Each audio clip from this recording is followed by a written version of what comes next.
How do you strip your cables? Today we're checking out cheap versus expensive automatic wire strippers, because I found on Amazon this £7 pair of automatic wire strippers, but I also found this £50 pair of automatic wire strippers, and the question is, they look exactly the same other than the colour, so is there really any difference? Is it worth paying 50 quid for these, or is it better to pay 7 quid for these? Well, I'll let you know all my thoughts as we put these two tools to the test. But first, if you haven't liked and subscribed yet, you really need to, because we've got a whole series of cheap versus expensive tool comparisons that you're going to love. So if you like and subscribe, you can stay tuned for all our upcoming videos. So on my right, we have the Stanley Fatmax FMHT 0-96230 automatic wire strippers. They're yellow and they've got a bit of fancy packaging. On my left, we have the high precision auto wire stripper, 5-in-1, the quick, easy way to strip wire. There is no brand on this. All it says is professional quality. And I love how when you buy cheap tools, they always have things like quality, professional. Are they really quality and professional? We're about to find out. As always, expensive tools tend to have fancy packaging, which is hard to remove, but this packaging wasn't too bad. This one, the cheaper one, very easy to remove from the packaging. Now, this says it's a 5-in-1 easy way to strip wire. It has an adjuster knob. It does stripping, crimping, and cutting. So that's 3 things. I don't know what the other 2 are. This one, it says that it can strip from 0.2 to 6mm cables, or 22 to 10 AWG. I believe that's the American description of wire sizes. Size 22 to size 10, my terrible American accent. So if you are an American viewer, let us know in the comments, do you even use these kind of tools? Because for me, I've always known these as twin and earth strippers, basically, because twin and earth or twin and CPC cable is the standard cable that we use in houses in the UK, and it's flat cable, which is really easy to strip with these, and it's better to strip with these rather than stripping with side cutters. Now, I have done a separate video about cheap versus expensive side cutters, and for a lot of electricians in the UK, they don't go as far as buying themselves a pair of these. They think that stripping twin and earth with side cutters is okay. Some people say that if you strip twin and earth with a pair of side cutters, you're a heathen. But I know that my dad, who trained me to be an electrician, only ever used a pair of side cutters, and he was a pretty good sparky in my opinion. Let's try stripping lots of different wires with these. So first we've got a bit of standard 1mm twin and CPC cable, right? This is your standard lighting cable in the UK. Now, in the USA, you might use Romex, and that is flat also. So let me know, would you use these to strip a Romex? I'd love to know all your thoughts in the comments below. Now, just putting these side by side, and this is what is hilarious for me, is that they look exactly the same. Other than the color, they have pretty much exactly the same features. You've got a plastic handle with a color and then black on the outside. The black part is kind of rubbery and grippy. On the inside here, you've got the crimping section, which is supposed to be able to do red, yellow, and blue insulated crimps. Also non-insulated crimps. This is the same, this is the same. You've got a spring. Now the spring on the cheaper one is slightly smaller. The spring on the more expensive one is slightly bigger. These little buttons look slightly better quality on the expensive one. You've got this bit that is basically like a depth gauge, which looks pretty much identical. You've got this bit here, which this one's slightly bigger, that one's slightly smaller, and this bit here. I mean, they're basically identical. You know, you put them back to back, they're exactly the same size. Other than color, there is very little difference visibly between these two. This does not have a brand on it, as I said. It is debranded. The nut on the back of this is slightly different to that one as well. You've got a cutter on both of them here.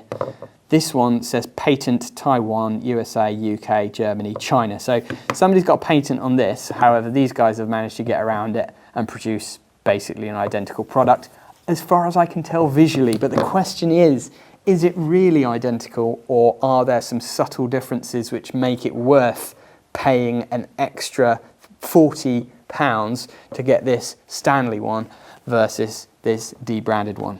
So first we're going to try stripping some twin and earth with this, and what I'm going to do is just move the okay, that's a little bit loose, so that's a first impression. I'm going to move that out of the way because I don't necessarily want to do the depth gauge at first. We pop our twin and earth in, we pull, and that's stripped. So okay, first impressions are it has taken some of the outer insulation off, which is not good. So I've probably set the depth wrong on this, and that's probably my fault. So what I need to do is adjust this knob. The knob here basically, I think, adjusts how deep the blades go into the cable. So if we cut that and then we try again, yeah, it's still done the same. So I think I need to go this way. Still done the same. Still done the same. Okay, so if I go that way, maybe I was going the wrong way. Yeah, that's tightened up now. Still exactly the same. Okay, so there's the first issue we have with these cheap ones, is that they're not actually giving us really any adjustment in terms of the depth, as far as I can tell. Let's just try with the same with the Stanley ones without changing any settings, and let's see what it does. Okay, so straight away you can see that has not touched or tarnished the insulation at all. Now there is a depth gauge on this, and if I twist it all the way to the right, we'll see if it makes any difference. It's not damaged it at all. If I twist it all the way to the left, righty-tighty, lefty-loosey. Okay, so that is definitely making a difference, because now that's not even going through the outer insulation. You see that? So that is probably the setup for slightly thicker cables. So if I tighten it up a bit more, do that, there we go. So you've got fine tuning on this, which clearly works. And I just think the fine tuning on this one, if I go all the way to the left, it should work in the same way, but it just doesn't. It literally makes no difference whatsoever, which is not great. So that is the first difference. Now, when it comes to cutting, to be honest, I never really use these to cut cables. I'd use a pair of side cutters, because as you can see, the cutters on these are just not great really. Let's try it with the Stanley ones. Yeah, I mean, they're not great either, to be honest. It's one of those annoying gimmicks where you get tools that are supposed to do a lot of different jobs, but they tend to do a lot of different jobs badly versus a tool that is just designed to cut, which cuts really well. Same with these crimping things. I know that they do it because it's like, oh, it's an easy thing to throw in and it does crimping, but I've never used these to crimp because I've found that they're just a bit rubbish, to be honest, and you should just use a proper insulated crimping tool. So I would only ever really use these for doing what they're designed for, which is actually stripping cables. And for that, they work really well, as you can see. So once we strip back the outer sheath, we want to test these at stripping the inner wires themselves and see how that works. And as you can see, that has worked quite nicely. There's a little bit of friction marks there on the wires, but not enough for me to be worried about. And if I wanted to, I can loosen that slightly, and then that's even better. So that's with our Stanley ones. Let's try with the cheapo ones. Okay, and straight away I can see what's happened there is it's actually nicked into the copper, and it's gripped the copper slightly. So what I need to do, so that's on the maximum setting. If I tighten these up slightly, I don't know if it'll make a difference or not. So still nicked our outer insulation, and then we do that. Oh yeah, I mean, it's pretty awful, to be honest. It just grips on and it doesn't strip it doesn't strip these back properly at all. Yeah, you can feel on the copper there, it's actually nicked into the copper and damaged the copper. Okay, now the depth gauge. The idea behind the depth gauge is very simple.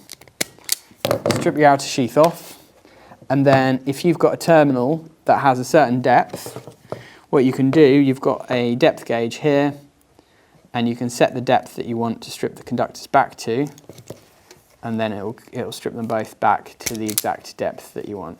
So again, to be honest, it's a bit of a gimmick. I've always found that it doesn't quite work as well as you want it to, really, and for me, I'd probably just strip them back roughly what I think and then trim them down slightly if needed.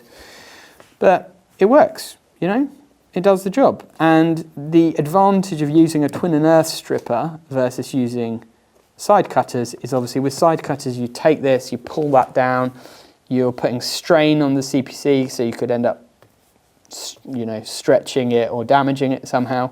Also, you end up nicking the insulation and potentially damaging the conductors next to it. So this is the recommended type of tool for stripping twin and earth cables. However, I'll leave you to decide whether you think it's really worth doing or whether it's just a bit of a gimmick. Let me know in the comments what you think about these, because I know some electricians absolutely love them and other electricians hate them and think that they're completely pointless. We've tried it with twin and earth, but you know, that's not a good enough test. We want to try with some other stuff. So this is stranded earth wire, the kind of earth wire that you might use for supplementary bonding or something like that.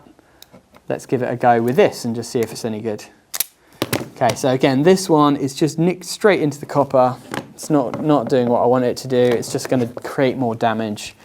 This one strips back perfectly. Does a great job. So yeah, I'm happy with this one. It is expensive for what it is, 50 quid, but if you need that kind of tool, it does what it says on the tin. Now, I'll be honest, this is the most expensive one I could find.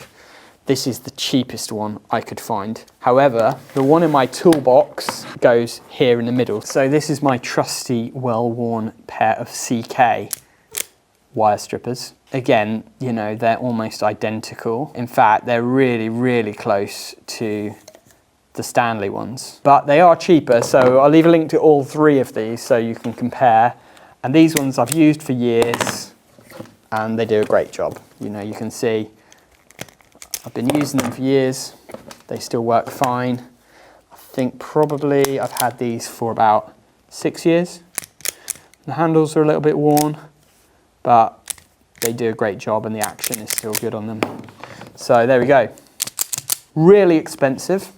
Average, probably the best buy. Super cheap. Throw it in the bin. This is only going to do more damage than good. So what is the learnings from this video?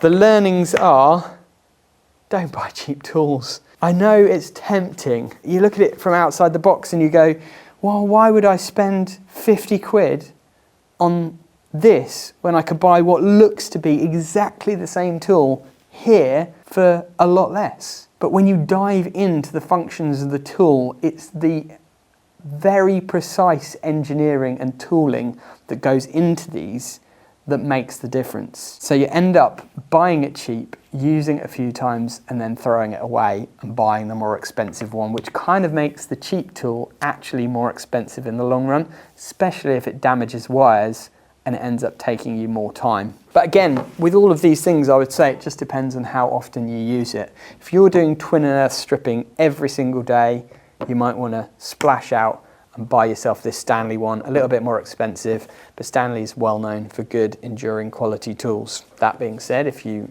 don't think you can splash the cash that much, you could buy this mid-range CK pair, which I've been using for a long time and they work great. If you really want to cheap out, you can buy this, but let's just caveat it by saying I don't know how long it's going to last or whether it's even going to strip the cables properly without damaging them. Now, if you like these comparison videos, we have a load more of them here. There's a whole playlist where you can see cheap versus expensive tools for electricians. So make sure you like and subscribe to stay tuned and watch that playlist, which will give you much more videos of this particular style. But either way, thanks for watching and we'll see you in the next one.